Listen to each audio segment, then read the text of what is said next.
So here we go, Reverend Bob Trask. Yeah. Thank you, Janet. Thank you, my dear, dear pals from Vancouver. Thank you. So wonderful to be with you, and I'm so honored that you give me this time. Let's begin with a meditation. If you will, just put your feet flat on the floor wherever you are, and do whatever you do with your hands. I suggest that you do it the same way each time. Like if this is the way you hold your hands, or this, if you do it the same way each time, what happens is that from your hands there's a neurological signal sent through your body that says this is meditation, and all of the factors in your body say, oh, we're going to meditate now and settle down. So try to use the same hand formation if you can each time you meditate. It will help. Now, last week we had a process whereby we brought a light in across the floor, and it came up through your legs and up through your body and all the way down your arms to your fingertips and up to the top of your head, and it blessed and healed and relaxed every organ, every cell, every ligament, tissue, muscle, tendon, bone in your body. And by the time it got to the top of your head, your body was completely, totally relaxed, filled with blessings. I'd like to keep you in mind that your body is 99.99999999% space. So when we start thinking about our bodies and all the organs and all the stuff, just remember that there's space. And that space is not empty. That space is the mind of and the presence of God. So when we meditate, we go into that space, that divine space, and we be in that divine space, in the presence of Holy Spirit. So I'm going to do this same thing again this week, but I'm going to go a little faster because I think you can move a little faster now that you know the journey. So if you close your eyes, please, and I'd like for you, if you will, to take a breath. I say a deep breath, but don't strain. A breath in through your nose and hold it for 3 seconds. And when it's comfortable, please open your eyes and rejoin us.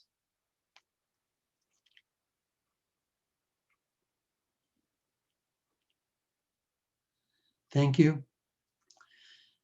Stay in that beautiful place. That beautiful place, that's who we are.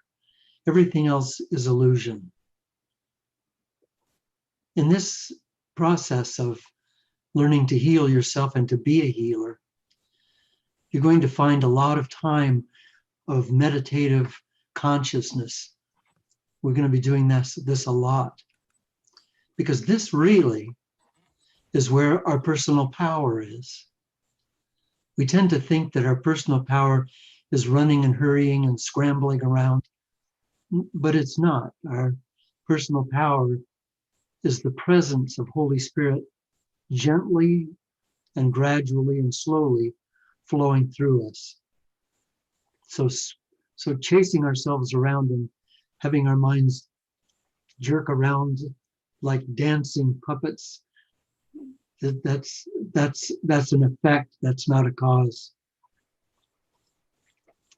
So I'd like to have a little discussion about your week.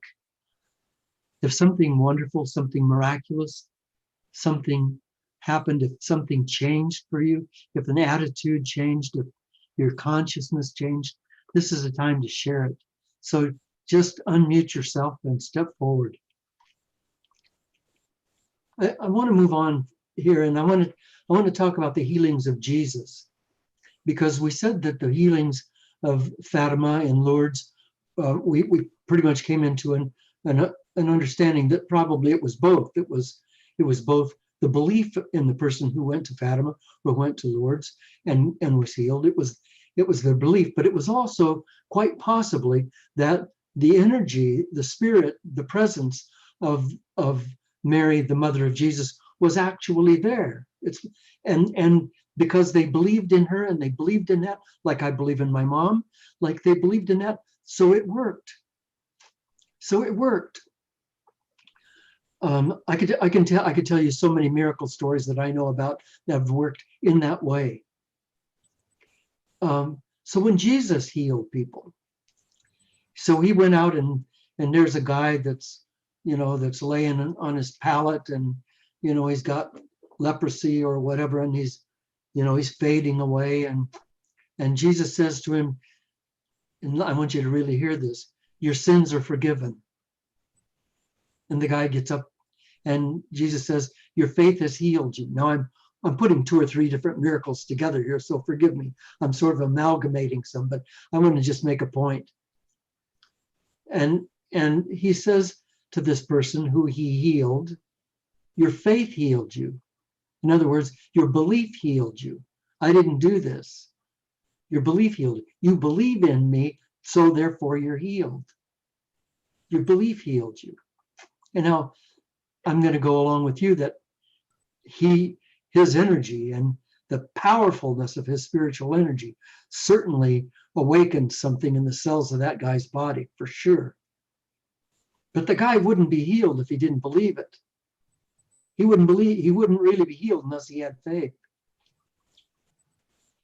So in standard medicine, so you have a sore throat, and it's, oh man, it's just hard to swallow. It's right in here. Oh, it's really. So you go to the doctor, and the doctor gives you some penicillin or something, and then it gets better and it goes away.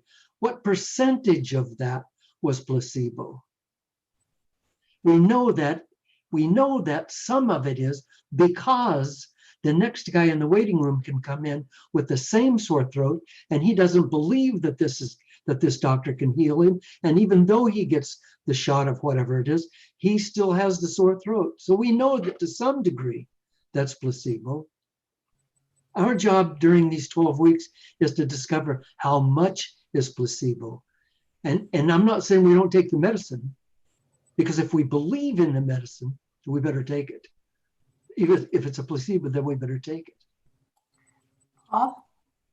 Yes. I just wanted to say something. Thank you for bringing up Jesus. And my understanding from the story and from reading not only, the traditional Bible, but, the Gospels of Mary and Thomas, that there was a standard that happened when these healings happened. And one thing was that Jesus would always ask, do you want to be healed? And I think that's a really important thing to remember. So I just wanted to say that. Thank you. Thank you for that. Absolutely. Thank you for that. Because a dear friend of mine he's so crippled up. He's such a sweet guy. Oh God, you would just love him. He's such a sweet guy. But there's something wrong in his hip and leg, and he just really staggers when he walks, and he's in a lot of pain, and he can't climb stairs, and the doctors have x-rayed him and done MRIs, and they can't find anything.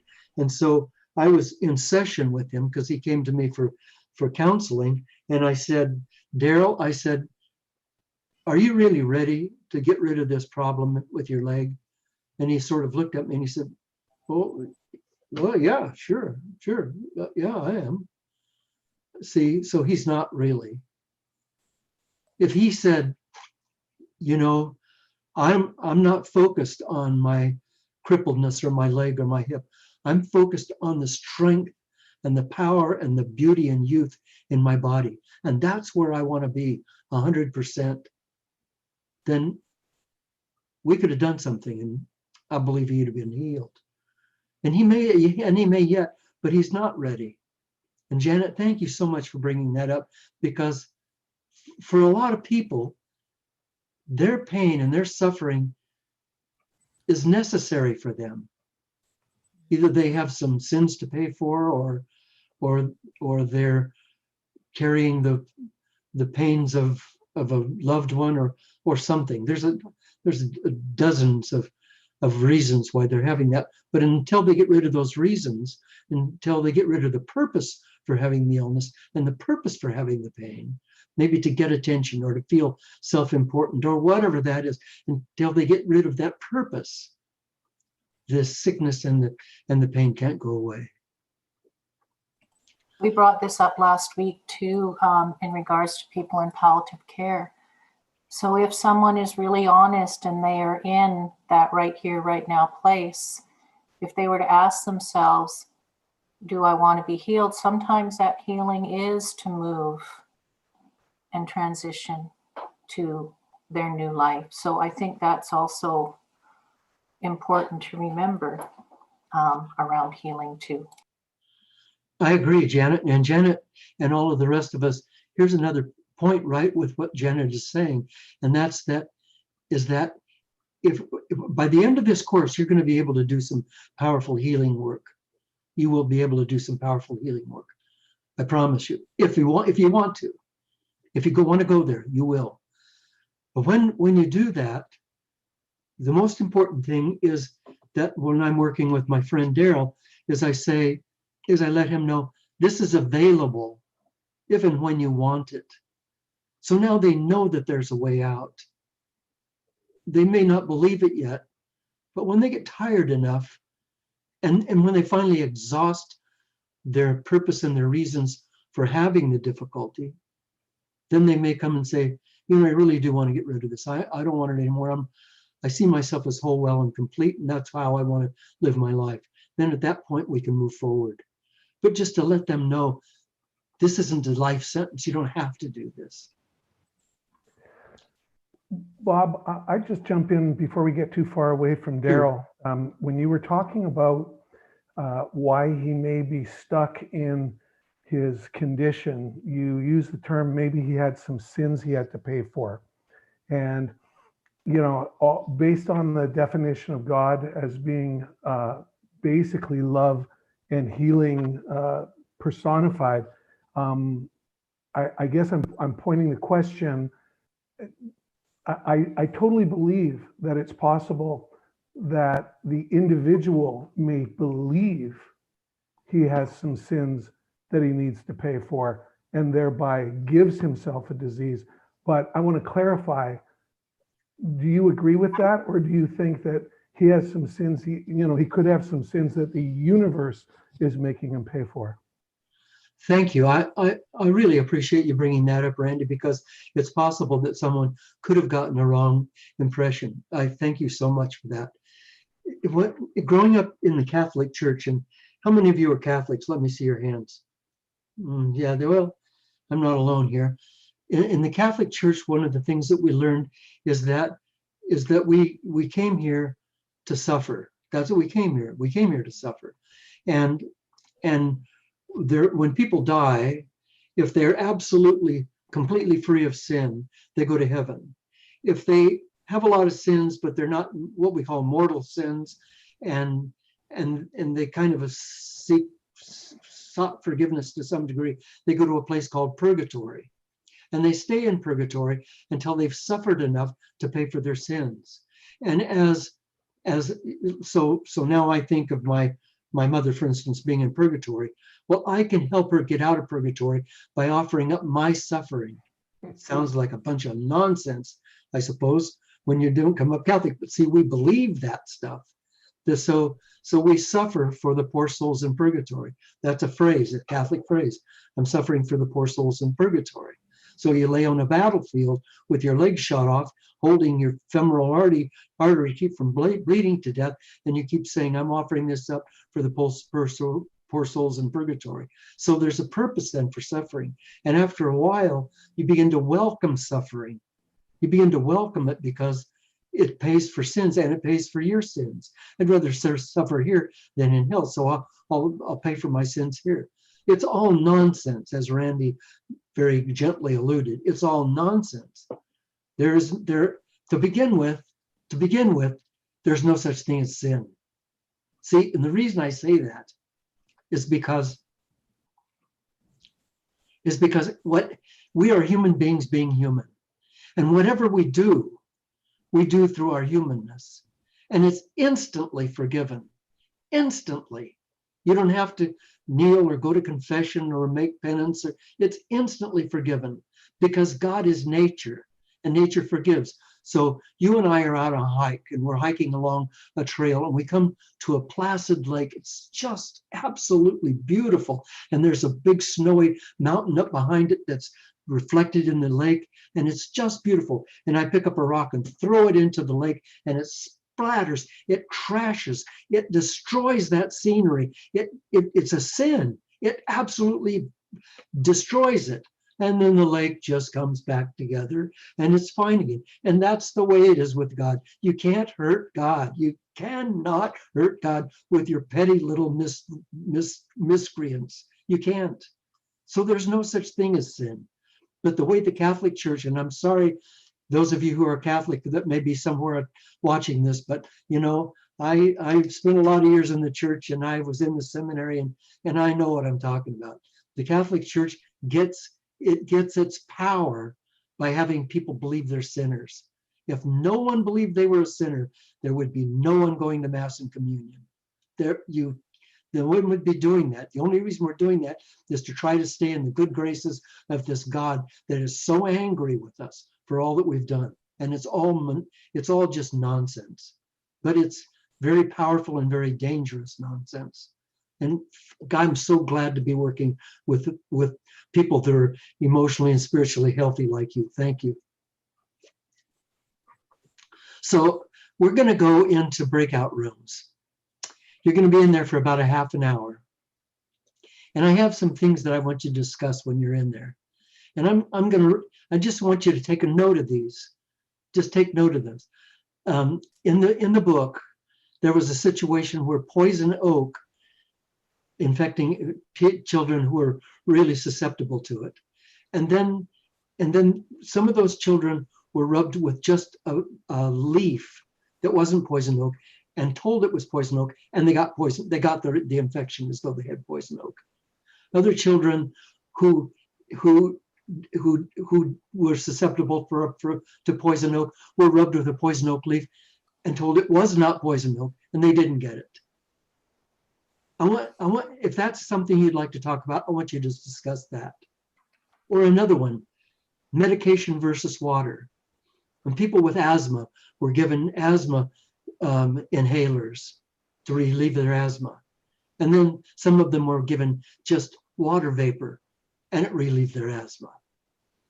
Diabetes patients watching an hour-long video, laughter, just a funny video, and having all of their symptoms, their sugar levels and all those symptoms go away, or at least be greatly reduced by watching laughter in a laughter video.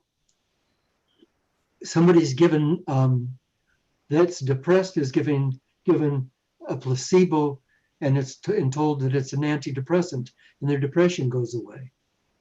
And then I want you to talk about, and this is really important, your own self-doubt about being the placebo. Now, we got a long ways to go in this class, so no one expects any of us to already be there. We've got a long ways to go. But we need to be in truth, and we need to be in honesty as to where we are right now. What are your self-doubts right now about being the placebo? This is not if somebody talks about that, please don't say, well, maybe you should do this, or maybe you should. This is not a time to help anybody cure their self-doubts. It's a time to express, these are my doubts. This is what I'm kind of looking at, so that we get them out on the table. Everybody getting them out on the table, so we all know what we're working with, so we don't have any hidden doubts down inside. So that's what we're going to be doing, working on those kind of 6 issues in our breakout rooms. So I want you to make sure that you listen to each other, listen, really hear what people are saying. Listen to their timbre in their voice. Look into their eyes. Hear them, really hear what they're saying, and be there for them. Make sure that in this half hour, that you can have half hour, make sure in this half hour, everybody gets a chance to share. Okay? Bob, I just need to make an announcement, and that is for anyone who is actually on YouTube right now, if you would like to be part of the breakout group, you'll need to go into unityofvancouver.org, and we can put you in a breakout room. If you don't want to participate in the breakout room, then come back and be with us in a half an hour. But we wanted to give that option to people because of the private nature of breakout groups and for people being able to speak without Well, it's impossible for people on YouTube to participate in the Zoom rooms. So if you will go to unityofvancouver.org and click to, did anybody tonight log in from the website? Could I see your hands? Okay, so there's a few people that logged in from the website. We had an error with our link in the email. And so a few people had difficulty in getting in. So if you're on YouTube, go to unityofvancouver.org and click on the Creating Optimum Health link, and then you'll be able to join us for the rest of the session. We'll put you in breakout rooms and you'll be able to take the rest of the class. Or if that's not convenient or possible, just come back in half an hour. Just before we start, in the breakout room, Randy said something that was so profound and so beautiful. I want you all to hear it. So Randy, would you please do that? Oh, I thought you had a recording. Okay, so what were we talking about? We were talking about placebos.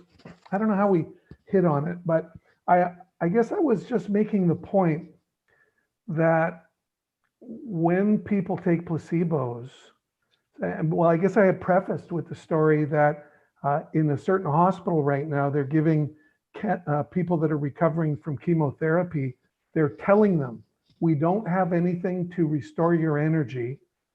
You can expect to be highly fatigued for the next 6 months. We don't really have anything to do for you, except there are these things called placebos, and they're really just sugar pills.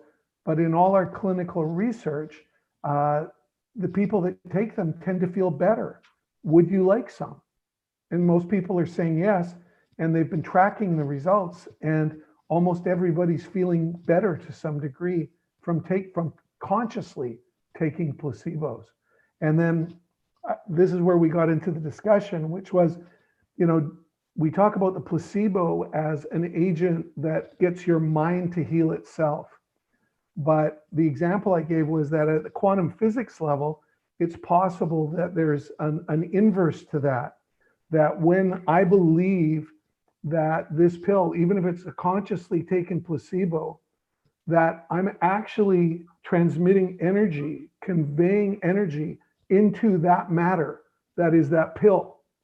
And that information that gets loaded into that pill through mind action is actually incredibly powerful because it reaches out into the universe and pulls down whatever it needs to be in order to heal the body. So that's just an alternative perspective on how placebos potentially work. And I think that it's an absolutely fantastic, just a beautiful and amazing perspective on this, because I'm not a believer in subatomic reality, because believing it has nothing to do with it. It's real. It's absolutely real. And we're made of that subatomic reality. So, well, and if we go back from sort of time immemorial, whether it's, the Vedas or whatever, that we create our reality, then what do you think happens when we believe that this pill has the power to heal us? yes. It's all part, and it really doesn't matter whether it's, the pill triggers the mind to do something or whether the mind triggers the pill to become something that maybe it wasn't, that actually does in fact have healing power. What matters is that it works. Yes. Right. Thank you. I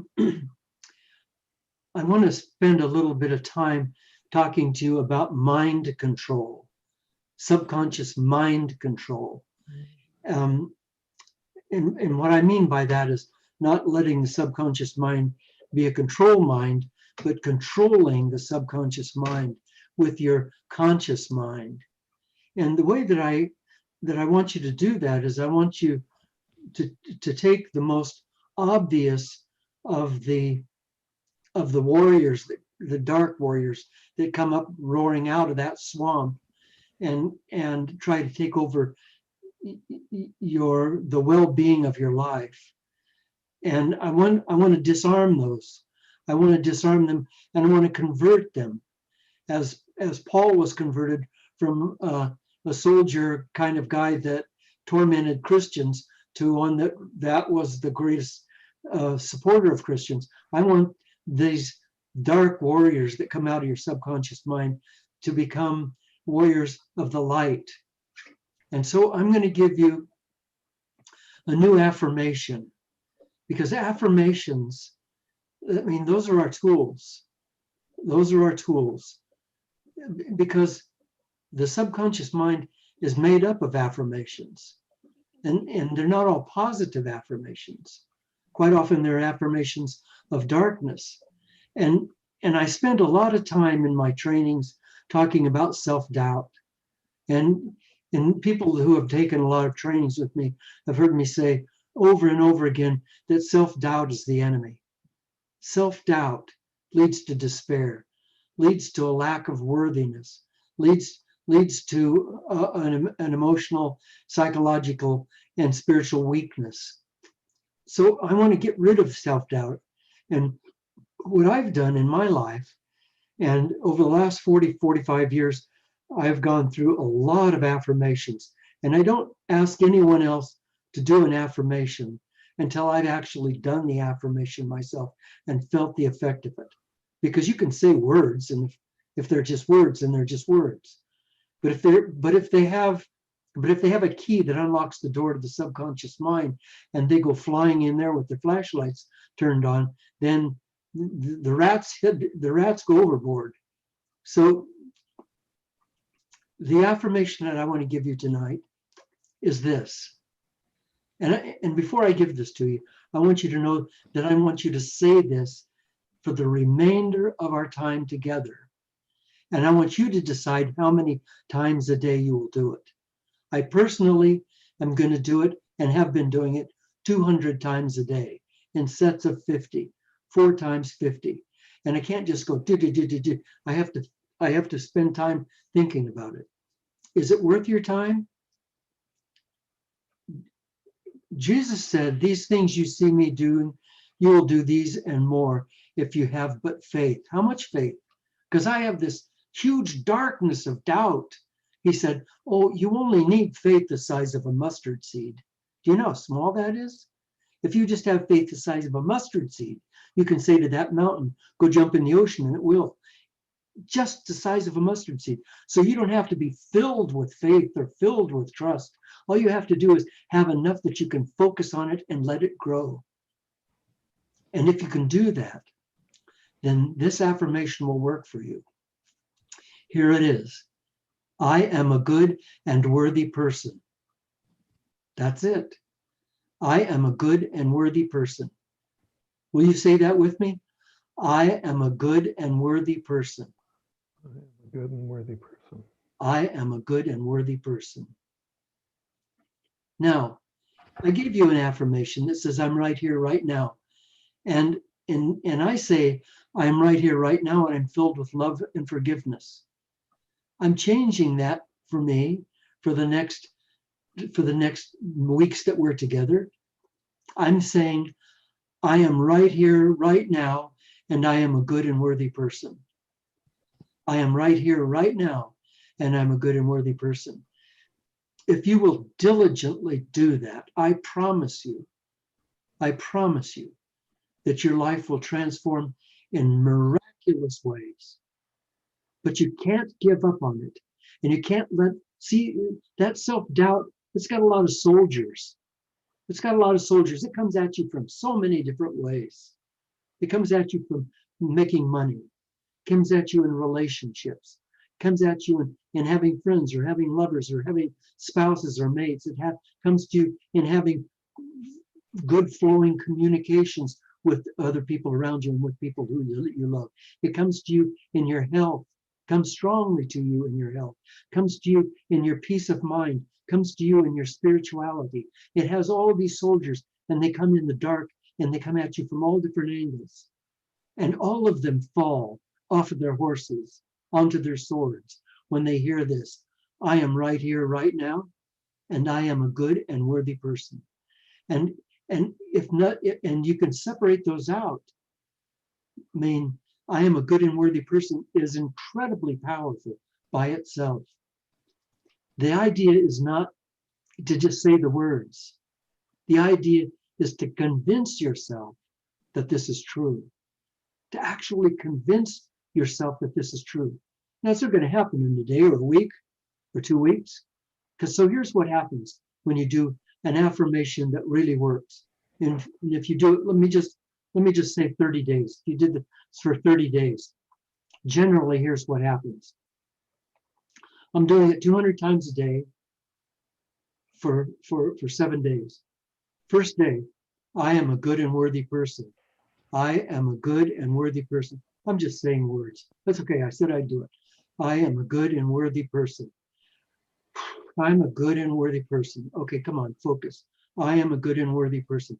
I'm just saying words. I don't believe this. I am a good and worthy person. The end of the week, I am a good and worthy person. It isn't, I'm not quite as much objecting as I was. I am a good and worthy person. Kind of feels like a mellow kind of niceness, but it's certainly anything. I'm a good and worthy person. Are you kidding me? End of the second week, I am a good and worthy person. Wow. Am I really a good and worthy person? That really feels good.